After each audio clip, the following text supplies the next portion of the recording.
দাঁড়িয়ে আছে, কিন্তু এই সন্ত্রাসী দখলদারীদের বিরুদ্ধে ব্যবস্থা নেয় গেলে বলে আমাদের জমি জমা নিয়ে করার কিছু নেই।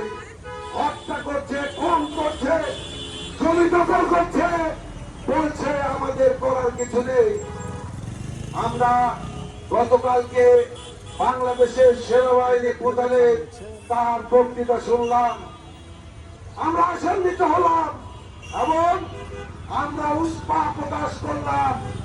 বন্ধুরা আমার, তার বক্তৃতায় যেমন আশান্বিত হওয়ার আছে, আবার উৎসাহ প্রকাশেরও আছে। বাংলাদেশের সেনাবাহিনী এরকম একটি গণ অভ্যুত্থান, ছাত্র জনগণ অভ্যুত্থান পরবর্তী পরিস্থিতিতে ম্যাজিস্ট্রেসি পাওয়ার দিয়ে আজকে বন্ধুরা আমার বাংলাদেশের আইন শৃঙ্খলা পরিস্থিতির দায়িত্ব নিয়েছে। আমরা প্রশ্ন করতে চাই, আজকে সেনা প্রধানের নিকট এই দেশপ্রেমিক সেনাবাহিনী আজকে নেতৃত্ব দিচ্ছেন কোথায়? আজকে সারা বাংলাদেশে চুরি হচ্ছে, খুন হচ্ছে, ছিনতাই হচ্ছে, বাসে ডাকাতি হচ্ছে, ধর্ষণ হচ্ছে, মানুষের বাড়ি নষ্ট হচ্ছে, কোথায়? এর বিরুদ্ধে কোনো ব্যবস্থা নেই। আমার বাড়ির পাশে প্রফেসর কাবলি স্যার, তার বাড়ি না হলো 80 বছরের, তার নিষ্কণ্টক বাড়ি, তার ছেলের কেউ থাকে না, ছেলে মেয়েরা এক ভাড়াটিয়া ছিল। এই গণ অভ্যুত্থানের পরে গুন্ডারা দখল করে নিয়েছে। আজকে ভিন্ন পরে এক বাড়ি দখল হয়েছে। প্রতিদিন এরকম জায়গা জমি দখল হচ্ছে। বন্ধুরা আমার, মত যেখানে সেখানে উচ্ছৃঙ্খল জনতা 5ই আগস্টে আমাদের ফাঁসিবাদের পতন হয়েছে, স্বৈরাচারের পতন হয়েছে, শেখ হাসিনা পালিয়ে গিয়েছে, জনরোষে অনেক কিছু হয়েছে।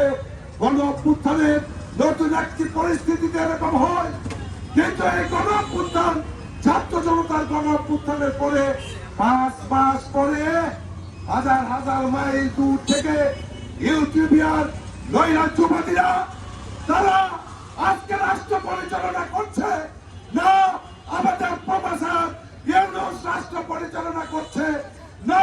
শৃঙ্খলা রক্ষার দায়িত্ব সেনাবাহিনী, পুলিশ, মিডিয়া, বিজেপি পালন করছে। আমরা জানতে চাই বন্ধুরা আমার, আমরা দেখলাম আমাদের দেশে বহু হত্যাকাণ্ড, বোমাবাজি হয়েছে, রাজনৈতিক সমাবেশ, মসজিদ, মন্দির, গির্জা, বন্ধুরা আমার সব আসামি খালাস। এমনকি বিটিআর হত্যাকাণ্ড, সেই আসামিও খালাস। এখনো পর্যন্ত সারা বাংলাদেশে বন্ধুরা আমার থানার অস্ত্র লুট হয়েছে, সেই অস্ত্র পুলিশ উদ্ধার করতে পারেনি। সারা বাংলাদেশে জেলখানাগুলো থেকে আমাদের ফাঁসির আসামিরা, আমাদের বিস্ফোরণকাতর মামলার আসামিরা, জঙ্গিরা এই জেলখানা থেকে বের হয়ে গেছে। এখনো পর্যন্ত কোন আসামি গ্রেফতার করতে পারেনি।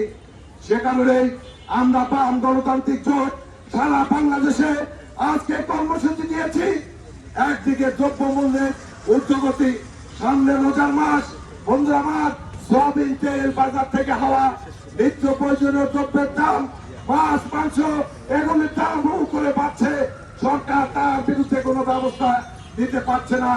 আজকে সয়াবিন তেল বাজার থেকে হাওয়া হয়ে গেছে, এই তেল ব্যবসায়ীদের বিরুদ্ধে কোনো ব্যবস্থা নিতে পারছে না। এইরকম একটি পরিস্থিতিতে আমরা বাম গণতান্ত্রিক জোট আমরা দাবি জানিয়েছি, অতি সত্ত্বর নির্বাচিত সরকারের হাতে ক্ষমতা হস্তান্তর করতে হবে। আজকে নির্বাচনী রোড ম্যাপ তফসিল ঘোষণা করতে হবে, নির্বাচনের তারিখ ঘোষণা করতে হবে। অন্ধ্রপ্রদেশ সরকার সব পাশে আইন শৃঙ্খলা পরিস্থিতি, মানুষের জান মালের নিরাপত্তা দিতে ব্যর্থ হয়েছে। সে কারণেই আমরা বাম গণতান্ত্রিক জোট আমরা মনে করি এই সরকার আরো যদি বেশি দিন থাকে, ইতিমধ্যে খেয়াল করেছেন সরকার কিংস পার্টি গঠন করছে। গত পরশুদিন নাহিদ পদত্যাগ করেছে, 69-এ গণ অভ্যুত্থান করেছে, নেতৃত্ব দিয়েছে ছাত্ররা, ছাত্ররা ক্ষমতা দখল করেনি। 90-এর সরকারের সাথে পতন ঘটিয়েছে, নেতৃত্ব দিয়েছে সর্বদলীয় ছাত্র ঐক্য। ওই ছাত্ররা যখন আমাদের ক্ষমতা দখল করেনি, 2024-এ গণ অভ্যুত্থানের ছাত্ররা নেতৃত্ব দিল, এই ছাত্রদের নেতৃত্বে আমরা সমস্ত রাজনৈতিক দলগুলো তাদের পিছনে থেকে এই গণঅভ্যুত্থানকে এই স্বৈরশাসন ফ্যাসিবাদী শাসনের পতাকাকে ত্বরান্বিত করেছি। আজকে ছাত্ররা উপদেষ্টা হলেন, মন্ত্রী হলেন, আমরা মেনে নিলাম, কিন্তু এটা মানা যাবে না। ক্ষমতায় থেকে আজকে রাজনৈতিক দল করবেন, নির্বাচন করবেন, এই সরকার, ইউনিসেফ সরকার আর কোনোভাবেই নিরপেক্ষ নয়।